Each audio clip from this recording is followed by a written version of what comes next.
देखिए टाटा नमक कैसे बनता है और कैसे अपनी जान पर खेलकर नमक निकालते हैं। ये मजदूर देखकर होश उड़ जाएंगे। दोस्तों बता दें, नमक समुद्र के पानी से ही बनाया जाता है, लेकिन जिन जगहों पर यह पानी उपलब्ध नहीं होता है तो किसान विकल्प के तौर पर तटीय इलाकों से बोरवेल के द्वारा पानी निकालते हैं और पानी निकालने के बाद सबसे पहले नमकीन पानी को एक बड़े से तालाब में भरा जाता है जिसे गंजरू कहते हैं, और फिर इस पानी को 6 से 8 दिन के बाद दूसरे तालाब में भरा जाता है और कुछ दिन तक इस तालाब में रखने के बाद फिर तीसरे तालाब में इसे भरा जाता है। बता दें, यही वह जगह है जहां पर नमक को तैयार किया जाता है। कई लोग इस तालाब को फसल वाला तालाब भी कहते हैं क्योंकि इन तालाबों में ही नमक को तैयार किया जाता है। इसीलिए ज्यादातर लोग इन तालाबों को नमक का फसल वाला तालाब कहते हैं। बता दें, इन चरणों को पूरा होने में लगभग 40 दिन का समय लगता है। और अब अगर नमक की मैन्युफैक्चरिंग की बात करें तो इसके लिए सबसे पहले तालाब वाली जमीन को समतल किया जाता है। और बता दें, इन प्रोसेस में सबसे पहले तालाब के किनारे पत्थरों और रेत का पहाड़ बनाया जाता है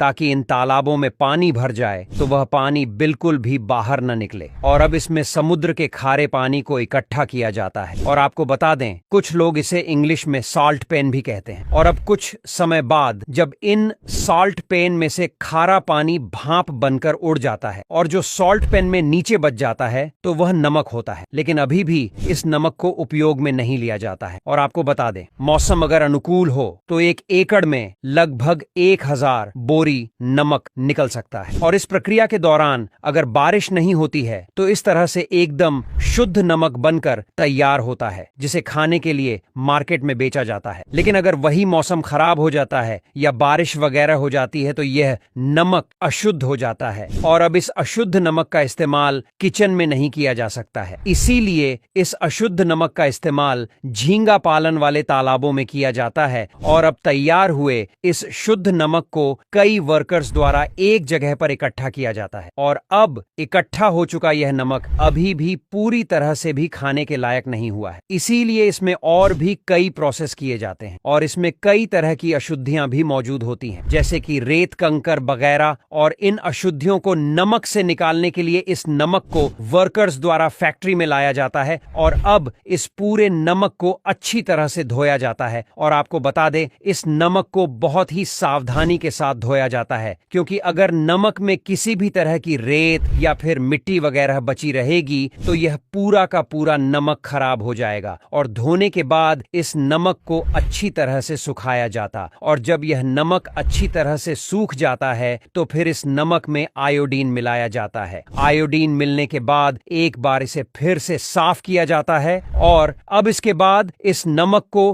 कन्वेयर बेल्ट के जरिए आगे पैकेजिंग एरिया में भेजा जाता है, जहां पर वर्कर्स इस नमक को अपने हाथों की मदद से पैकेट में भरते हैं और बाद में पैकेट को अच्छी तरह से सील कर दिया जाता है। बता दें, नमक के पैकेट को बहुत ही अच्छी तरह से सील किया जाता है क्योंकि नमक फैल भी सकता है। सील हो जाने के बाद इन पैकेट को एक बड़े से बॉक्स में पैक कर दिया जाता है और अब ट्रक्स में लोड करके नमक को मार्केट में भेज दिया जाता है। हालांकि इस तरह से नमक जो बनकर तैयार होता है वह नमक सफेद होता है, लेकिन मार्केट में कई तरह के नमक अवेलेबल होते हैं जैसे कि काला नमक, और इन नमक को बनाने का प्रोसेस भी अलग होता है। लेकिन इस आयोडीन वाले नमक को बनाने का प्रोसेस हर एक फैक्ट्री में बिल्कुल सेम ही होता है। यहां तक वीडियो देख ली है तो फिर वीडियो को लाइक और शेयर करना बिल्कुल भी मत भूलना। धन्यवाद।